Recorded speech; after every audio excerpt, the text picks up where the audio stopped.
5 अगस्त बस 5 नहीं, ये पंचामृत कहलाएगा। एक रामायण फिर से अब राम मंदिर का लिखा जाएगा। जितना समझ रहे हो उतना, जितना समझ रहे हो उतना, भूमि पूजन आसान न था, इसके खातिर जाने कितने माताओं का दीप बुझा था। गुम्मत पर चढ़कर कोठारी बंधुओं ने, गुम्मत पर चढ़कर कोठारी बंधुओं ने गोली खाई थी। नाम सैकड़ों गुमनाम है जिन्होंने जान गंवाई थी। इसी 5 अगस्त के खातिर, इसी 5 अगस्त के खातिर 500 वर्षों तक संघर्ष किया। कई पीढ़ियां खपी तो खपी, आगे भी जीवन उत्सर्ग किया। राम हमारे लिए ही नहीं बस, राम हमारे लिए ही नहीं बस, उतना ही राम तुम्हारे हैं। जो राम को समझ न सके वो सचमुच किस्मत के मारे हैं। एक निवेदन सबसे है बस, एक निवेदन सबसे है बस, दीपक एक जला देना। 5 अगस्त के भूमि पूजन में, 5 अगस्त की भूमि पूजन में अपना प्रकाश पहुंचा देना। नहीं जरूरत आने की कुछ, नहीं जरूरत आने की कुछ, इतनी ही उपस्थिति काफी है। राम नाम का दीप जला दो, कुछ चूक भी हो तो माफी है।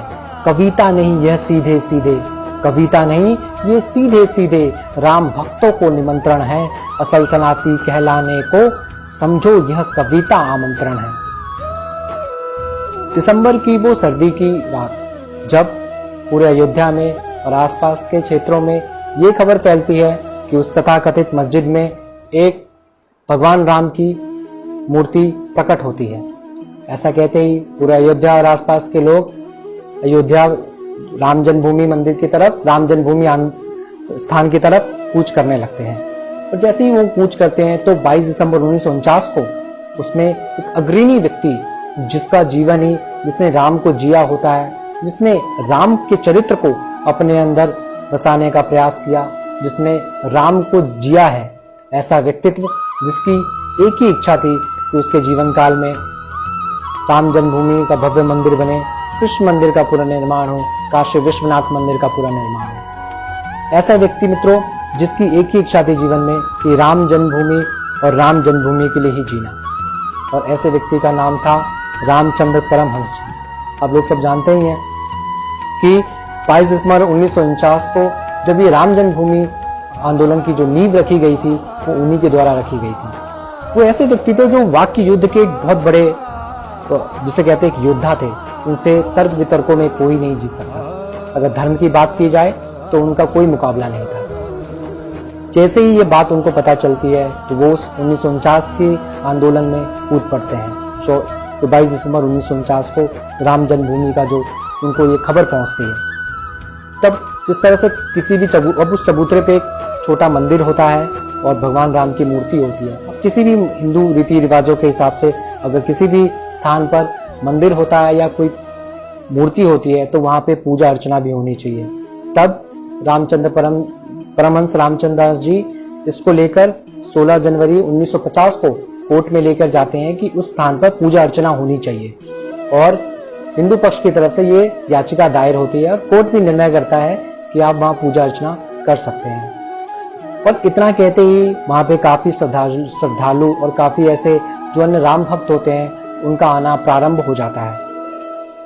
रामचंद्र परमहंस जी का हमने अगर 1984 का धर्म सभा हुई थी, अगर उसमें किसी ने भाषण सुना हो तो एक पुरजोर तरीके से उन्होंने हर प्रश्नों का उत्तर दिया और कई लोग उनके मुरीद भी हो गए थे। और ये आप लोग को सोच को बड़ा हैरानी होगी कि जो अन्य पार्टी के लोग भी थे, मतलब लोग ये सोचते होंगे कि हिंदू पार्टी या हिंदू जो इनकी ऐसे जो तथाकथित जो ऐसी पार्टियां जो हिंदू अपने हिंदुत्व को सपोर्ट करती है, लेकिन उस समय की जो बड़ी एक नेता और अभी की जो बड़ी नेता, जो दलित नेता, हरिजन नेता मायावती भी उनके बातों से और उनके तर्क वितर्कों से बहुत बड़ी उनकी मुरीद हो गई थी, उनकी बहुत बड़ी प्रशंसक हो गई थी।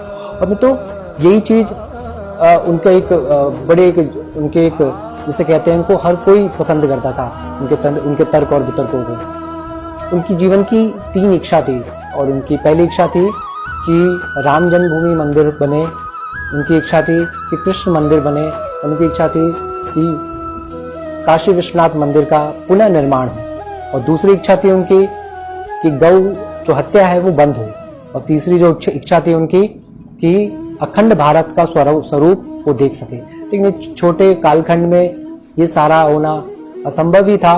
इसलिए उनकी एक इच्छा थी कि कम से कम राम जन्मभूमि का जो भव्य मंदिर है वो देख सकूं मैं। परंतु जुलाई 2003 को उनकी तबीयत खराब होती है और उनकी इच्छा होती है कि वो राम जन्मभूमि स्थान पर जाए और वहाँ पर जाकर उस माटी को चूमे। तो उनको वहाँ पे जब लेके जाते हैं जुलाई 2003 को, तो वहीं पर अपनी अंतिम श्वास लेते हैं। और आज भी अगर आप देखें तो उनकी समाधि वहीं अयोध्या के सरायू जो तट है वहाँ पर उनकी समाधि बनाई गई है। बहुत बड़ी बड़ी हस्तियाँ योगी आदित्यनाथ भी जब भी उस स्थान पर जाते हैं राम जन्मभूमि स्थान पर, तो ज़रूर वो वहाँ पर उनको श्रद्धांजलि अर्पित करते हैं। तो ये जो राम जन्मभूमि स्थान का जो मामला है ये आज का नहीं है, ये 500 वर्षों का पुराना इतिहास है। आप लोगों ने अशोक सिंघल जी का नाम सुना होगा। इन्होंने पूरा जीवन अपने राम जन्मभूमि के लिए ही लगा दिया, राम मंदिर के लिए ही लगा दिया। और मुझे आज भी वो चित्र याद है, आज भी मुझे वो 6 दिसंबर 1992 की जब एक हाथ उनका सर पे होता है और गमछा होता है और माथे से रक्त गिरता रहता है और पूरे लहू लुहान होते हैं। वही दूसरी तरफ कुठारी बंधुओं ने किस तरह से अपना जीवन मतलब अपना बलिदान दे दिया राम मंदिर के लिए।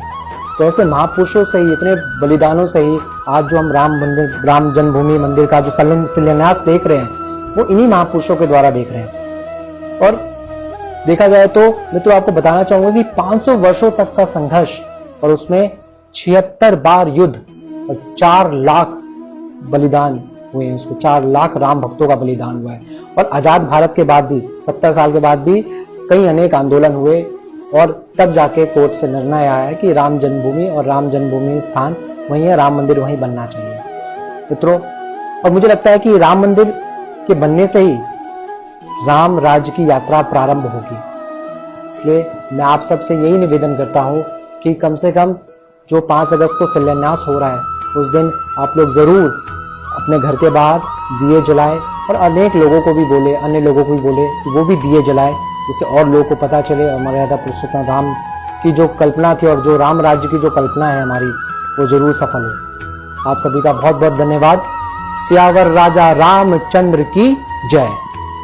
जय श्री राम।